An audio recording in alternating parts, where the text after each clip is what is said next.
अस्सलाम वालेकुम भाई। जी वालेकुम सलाम भाई। की नाम है भाईजान ਤੁਹਾਡਾ? जी मेरा नाम फैज़ अहमद। ਕਿਹੜੀ ਜਗ੍ਹਾ ਤੇ ਸ਼ਿਫਟ ਲਾਇਓ? जी बेको मोड़। ਪੀਕੋ ਮੋੜ ਤੇ ਤੁਹਾਡੇ ਘਰ ਵਾਲਿਆਂ ਦਾ ਕੀ ਮਸਲਾ ਸੀ? जी कैंसर का मसला सी। ਅਸੀਂ ਬੜੀ ਜਗ੍ਹਾ ਤੋਂ ਦਵਾਈਆਂ ਲਈਆਂ ਨੇ, ਬਹੁਤ ਜ਼ਿਆਦਾ ਜਗ੍ਹਾ ਤੋਂ, ਤੇ ਫਿਰ ਸਾਨੂੰ ਪਤਾ ਲੱਗਿਆ ਕਿ ਹਕੀਮ ਸਾਹਿਬ ਹੋਰੀ ਨੇ ਮਲਕਵਾਲ, ਤੇ ਅਸੀਂ ਫਿਰ ਇਹਨਾਂ ਕੋਲ ਲੈ ਕੇ ਆਏ ਹਾਂ ਤੇ ਇਹਨਾਂ ਨੇ ਕੋਲੋਂ ਇਲਾਜ ਕਰਾਉਂਦੇ ਰਹੇ ਹਾਂ। ਕਿੰਨੇ ਮਹੀਨੇ ਤੋਂ ਹਕੀਮ ਸਾਹਿਬ ਤੋਂ ਇਲਾਜ ਕਰਾ ਰਹੇ ਹੋ? 6 ਮਹੀਨੇ ਹੋ ਗਏ ਨੇ। 6 ਮਹੀਨੇ। ਤੇ ਇਹਨਾਂ ਨੇ ਛਾਤੀ ਦਾ ਕੈਂਸਰ ਸੀ? ਜੀ ਛਾਤੀ ਤੇ ਇਸ ਜਗ੍ਹਾ ਤੇ ਕੈਂਸਰ ਸੀ। ਅੱਛਾ। ਤੇ ਉਹ ਅੱਲਾਹ ਦਾ ਅਲਹਮਦੁਲਿਲਾ ਸ਼ੁਕਰ ਅੱਲਾਹ ਤਾਲਾ ਦਾ ਤੇ ਹਕੀਮ ਸਾਹਿਬ ਦੀ ਦੁਆ ਦਾ ਹੈ ਕਿ ਅੱਲਾਹ ਕੀਤਾ ਤੇ ਹੁਣ ਤੇ ਸਾਡਾ ਜਿਹੜਾ ਇਹ ਮਸਲਾ ਠੀਕ ਹੋ ਗਿਆ। ਕੈਂਸਰ ਬਿਲਕੁਲ ਬਹਿ ਗਿਆ। ਕੈਂਸਰ ਬਿਲਕੁਲ ਹੀ ਜਿਹੜਾ ਬਹਿ ਗਿਆ ਹੁਣ।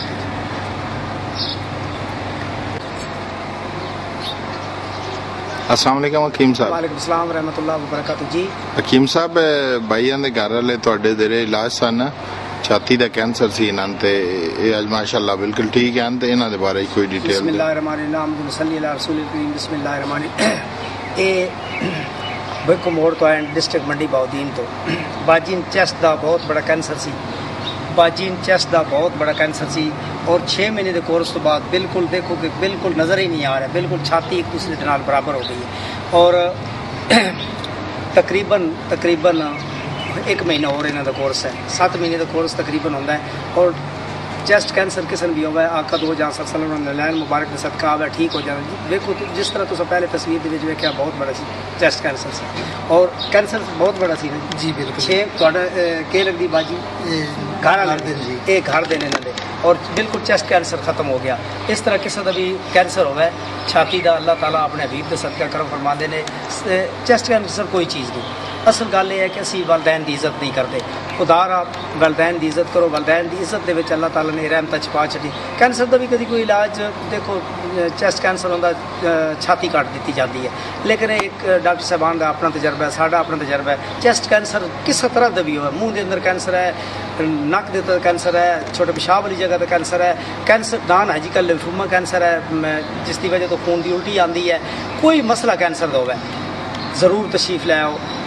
ਗੱਲ ਇਹ ਹੈ ਕਿ ਅਸੀਂ ਲੋਕ ਵੱਡੇ ਡਾਕਟਰ ਸਾਹਿਬਾਨ ਕੋਲ ਜਾਣਾ ਚਾਹੀਦਾ ਹੈ ਕਿਉਂਕਿ ਮਤਲਬ ਪੜ੍ਹੇ ਲਿਖੇ ਹੁੰਦੇ ਨੇ, ਸਾਡੇ ਤੋਂ ਬਿਹਤਰ ਜਾਣਦੇ, ਲੇਕਿਨ ਇੱਕ ਤਜਰਬਾ ਜਾਂ ਉਹਦੀ ਰਹਿਮਤ ਬੇਹੱਦੋ ਹਿਸਾਬ ਹੈ। ਕਿਸੇ ਤਾਂ ਵੀ ਅੱਲਾਹ ਤਾਲਾ ਕਰਮ ਕਰ ਸਕਦਾ ਹੈ ਔਰ ਉਸ ਦਾ ਤਜਰਬਾ ਜਿਹੜਾ ਅੱਲਾਹ ਤਾਲਾ ਤਜਰਬੇ ਦੇ ਅੰਦਰ ਇਹ ਦੇਖਣਾ ਚਾਹੀਦਾ کہ آیا اس ਦੇ ਤਜਰਬੇ ਦੀ ਵਜ੍ਹਾ ਤੋਂ कितने बंदे मुस्तफीद हो रहे हैं और अल्हम्दुलिल्लाह देखो चेस्ट कैंसर जिस तरह इलाज ही दुनिया तक कोई नहीं। चेस्ट कैंसर छाती काट दी जाती है, इतना तकरीबन 2 किलो कैंसर सी, बिल्कुल 2 किलो कैंसर सी और बिल्कुल देखो कि बिल्कुल बराबर हो गया। इस वास्ते किसी का भी चेस्ट कैंसर होवे, शदोला बरी दे चूहे छोटे सिर वाले होन या कोई भी मसला जिंदगी का है, पोलियो वाले बच्चे होन, कोई भी मसला जिंदगी का, खुदारा साढ़े को लाओ। पैसे का कोई मसला अगर नहीं गुंजाइश तो ज़रूर इलाज कराओ, फ्री इलाज कराओ, लेकिन आओ ज़रूर। चेस्ट कैंसर कोई चीज़, कोई भी कैंसर कोई चीज़ नहीं, कोई भी कैंसर कोई चीज़ नहीं, लेकिन नबी पाक ने नलन मुबारक का सदका है ज़रूर एक दफ़ा तशरीफ़ ले आओ। अल्लाह ताला रहम। हाँ जी मेरा कैंसर है, बिल्कुल ठीक हो गया। मैं कुदरती से ना कम गया दवाइयाँ।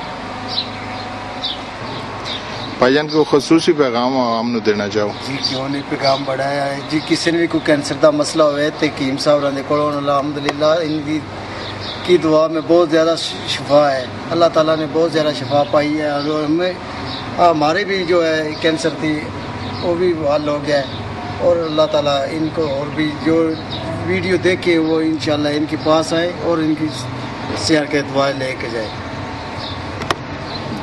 0342 42 96 852 0342 हाँ 42 96 852 बिको मोड़ मंडी जी बेको मोड़ मंडी बावलदीन तहसील फालिया।